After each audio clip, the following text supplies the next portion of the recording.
You're watching Extras from the Extension on Eagle Community Television.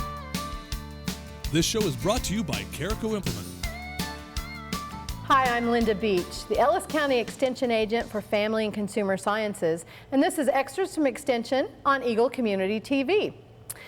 Usually I'm here by myself, but today I have a guest, and I'd like to introduce to you Karen Blakeslee.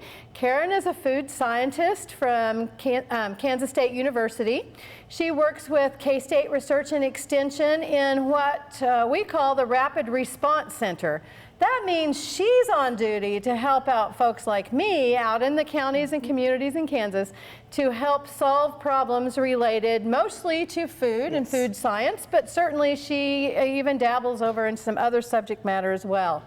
Well, Karen's here in Hayes to later today to lead a pickling workshop for us. And so before we got started, put her to work with a class, I thought maybe we could chat with her a little bit about home food preservation and home canning and a couple of things we want to remind people about. First of all, Karen, we know that home canning, food preservation, is really seeing a return in popularity. Yes, it is. And we've got 20 and 30 somethings who maybe have never canned before, maybe remember eating canned goods from grandma, but mom didn't can, and now they're interested in trying to learn to do some home canning. What advice would you start with for those brand new home food preservers? Well, look for good recipes to start with, and look for what we call tested recipes. And where to find those, one resource is some publications that we have. We have 10 publications on various products that are commonly canned here in Kansas. Today we're mainly talking about pickling, so cucumbers is the one I'm highlighting here today. But there's also some other good resources, such as the Ball Blue Book, which has been around for over 100 years, and they have a companion book along with that. But all of our publications are based on the USDA guidelines. They've been tested, and when you follow their instructions, you have a really good chance for everything to be safe. And exactly, you can eat some safe product. You can be assured that you're going to be doing it right. Well, you've mentioned things from USDA, from a commercial canning company, from K-State, but there's lots of canning information out there in the world. Yes. So what about some of the other things that I can find online, or use grandma's recipes from her old recipe book? Yeah, things have changed over the years, and really within the last 10, 15 years, those are the recipes that you really should be using. If you're using older recipes, the processing may not be long enough, the ingredients may not be in balance to be safe in today's world. We know a lot more about bacteria today, and there's a lot more kinds of bacteria that are out there that we didn't know about 50 years ago. That's right. So that's why we need to be up to date on the recipes that we're using. Okay, what about all the online stuff? That's modern and immediate, and it's out there. And you know, all of our information is online, but so it confuses things. It confuses things. Just because it's on the internet doesn't mean it's always right. So you really need to look for who's really putting that information out there. And you know, if it's just a random recipe site where people can randomly post things, I'd be very cautious about using those things. Right, right, because they haven't been researched or tested or anything like that. Well, we're standing in front of a canner here. Tell me about why is it necessary to have all this equipment if we're going to do home food preservation? Yeah, there's two types of primary equipment that you need for food preservation. One is a water bath canner, the other is a pressure canner. Today we're using a water bath canner because we're dealing with high acid foods like pickles. The pickles. Or fruits would be another example. Pressure canning would be used for vegetables and meats. So we need to use this type of equipment. Actually, for a water bath canner, you could use a large stock pot as long as you got a rack in the bottom to keep the jars off the bottom. And so it's tall enough that the water can completely cover them at least an inch.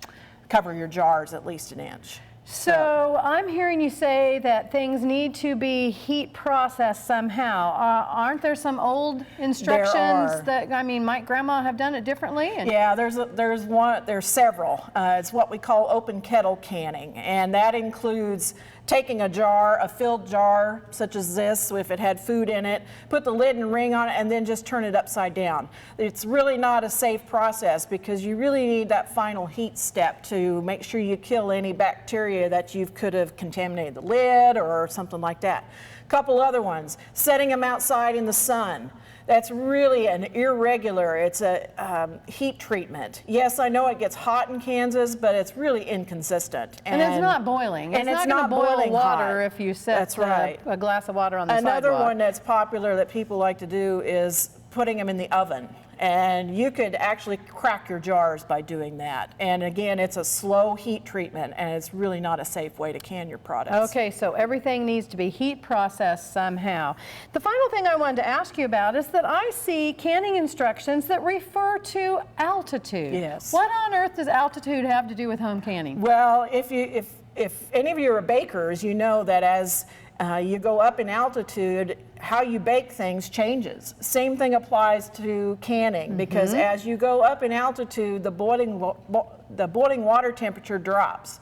So for out here in western Kansas, we need to adjust our processing. So for water bath canning, we need to add time, and for pressure canning, we add pressure in order to get the temperature high enough to safely can your foods. Yeah, the higher you go uphill, water boils off at a lower and lower temperature. That's right. So we have to adjust for that. That's right. And if you're using instructions that don't mention anything about an altitude adjustment, you can be guaranteed those are old or outdated references, and you're going to want to look for that. And you're under processing your foods too, and that can really be dangerous. Which can be a problem.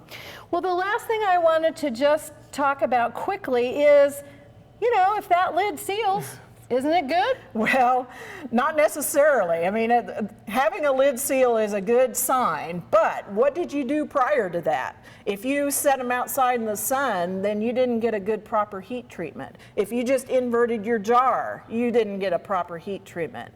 Or how you prepared the food to start with. What was your mixture of the liquid that you put in it? So all that really does play a factor into how safe your food is going to be, not just the lid sealing. So that sealed lid is the final step. Yes. It's the last guarantee, but you have to do everything right up to that point. Otherwise, a sealed jar may not be safe sitting on the shelf. That's right. Well, we sure thank Karen Blakeslee for being with us today to talk about home food preservation. You know, you can preserve fresh local food, help stretch your food budget with home canning, but you know, you really do need to do it right. And if you'd like help, contact me at the Ellis County Extension Office or any local extension office in your area. We'd be glad to help you. Thanks for joining us. I'm Linda Beech, the Ellis County Extension Agent for Family and Consumer Sciences, and this has been Extras from Extension on Eagle Community TV. You're watching Extras from the Extension on Eagle Community Television. This show is brought to you by Carico Implement.